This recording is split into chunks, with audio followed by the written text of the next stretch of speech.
1956లో జరిగిన ఒలింపిక్స్ లో ఇండియాను మేటిగా నిలబెట్టిన నేషనల్ ఫుట్బాల్ టీంలో 9 మంది హైదరాబాద్ వాళ్ళే. 70 ఏళ్ల కిందటే మెరికల్ లాంటి యువ క్రీడాకారులు ఉన్న గడ్డ ఇప్పుడు మాత్రం ఎందుకో వెనుకబడిపోయింది. మన యూత్ లో స్పోర్ట్స్ మెన్ స్పిరిట్ తగ్గిందా, ప్రోత్సాహం కరవడిందా? ఇలాంటి టైంలో టాలెంటెడ్ స్పోర్ట్స్ మెన్లను వెలుగులోకి తీసుకొచ్చేందుకు తెలంగాణ సర్కార్ ఏం చేయబోతుంది? క్రీడాకారుల కోసం తీసుకొచ్చిన ఆ పాలసీ ఏంటి? Have a look.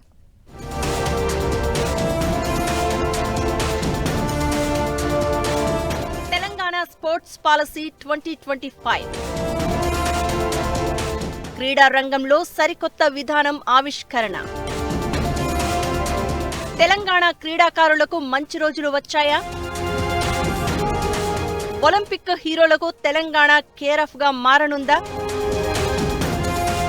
తెలంగాణలో క్రీడాకారులకు మంచి రోజులు వచ్చాయి. తెలంగాణ ప్రభుత్వం మరో గేమ్ చేంజింగ్ నిర్ణయాన్ని తీసుకుంది. తెలంగాణ స్పోర్ట్స్ పాలసీని ఆవిష్కరించింది ప్రభుత్వం. ఆటల్లో రాజకీయ జోక్యం లేకుండా ప్రతిభకు పట్టం కడతామంటూ తెలంగాణ సర్కార్ తేల్చి చెప్పింది.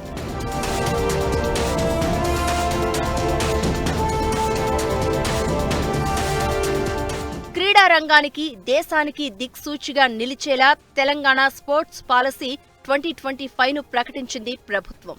హైదరాబాద్లోని హెచ్ఐసిసి వేదికగా జరిగిన తెలంగాణ స్పోర్ట్స్ కాంక్లేవ్లో CM Revanth Reddy Telangana sports policy 2025ని ఆవిష్కరించారు. తెలంగాణ స్పోర్ట్స్ కాంక్లేవ్ తొలి ఎడిషన్ను క్రీడల శాఖ మంత్రి వాకిటి శ్రీహరి ప్రారంభించారు.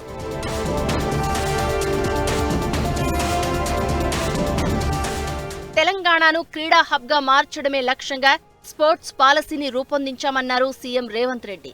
గ్రామీణ ప్రాంతాల్లో క్రీడాకారులకు కొదవలేదన్న సీఎం రేవంత్, వారికి సరైన ప్రోత్సాహం అందించాల్సిన బాధ్యత ప్రభుత్వం తీసుకుంది అన్నారు.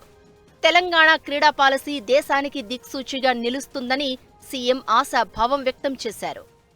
తెలంగాణ రాష్ట్రానికి ఒక క్రీడా విధానం ఉండాలి అని ఆలోచన చేసి, క్రీడా విధానంలో కూడా రాజకీయ జోక్యాన్ని తగ్గించాలి, క్రీడాకారుల స్ఫూర్తిని పెంచాలి అని పబ్లిక్ ప్రైవేట్ పార్ట్నర్షిప్తో ఈరోజు తెలంగాణ రాష్ట్ర ప్రభుత్వం ఒక నూతన క్రీడా విధానాన్ని తీసుకొచ్చి, తెలంగాణ రాష్ట్రానికి ఒక క్రీడా విధానం ఉండాలి అని ఆలోచన చేసి, క్రీడా విధానంలో కూడా రాజకీయ జోక్యాన్ని తగ్గించాలి.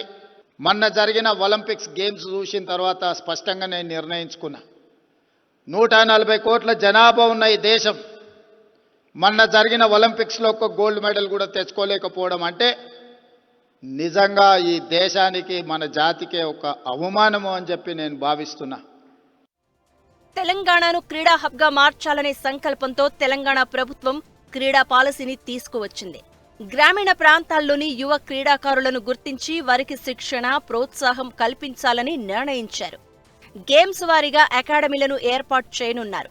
రాష్ట్ర వ్యాప్తంగా అన్ని నియోజకవర్గాల్లో మినీ స్టేడియాలను నిర్మించనున్నారు. క్రీడాకారులకు అంతర్జాతీయ స్థాయి coaching, sports insurance, medical support అందించాలని భావిస్తోంది సర్కార్. వచ్చే ఒలింపిక్స్ లో గోల్డ్ మెడల్స్ సాధించడమే లక్ష్యంగా ప్రణాళిక రెడీ చేస్తోంది సర్కార్.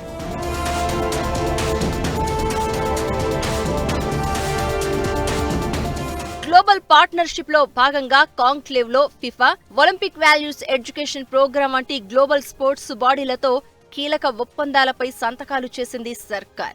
తెలంగాణ క్రీడా మౌలిక సదుపాయాలను ప్రపంచ స్థాయికి తీసుకువెళ్లడంలో భాగంగా ఈ ఒప్పందాలను కుదుర్చుకుంది. ఇప్పటికే సియోల్లోని కొరియన్ నేషనల్ స్పోర్ట్స్ యూనివర్సిటీతో ఒప్పందం చేసుకుంది ప్రభుత్వం. మొత్తానికి తెలంగాణను ఒలింపిక్ ఛాంపియన్ గా మార్చాలనే లక్ష్యంతో ఈ స్పోర్ట్స్ పాలసీ రూపొందించింది రేవంత్ సర్కార్. మరి చూడాలి, ఈ స్పోర్ట్స్ పాలసీతో ఎంతమంది క్రీడాకారులకు మేలు జరుగుతుందో.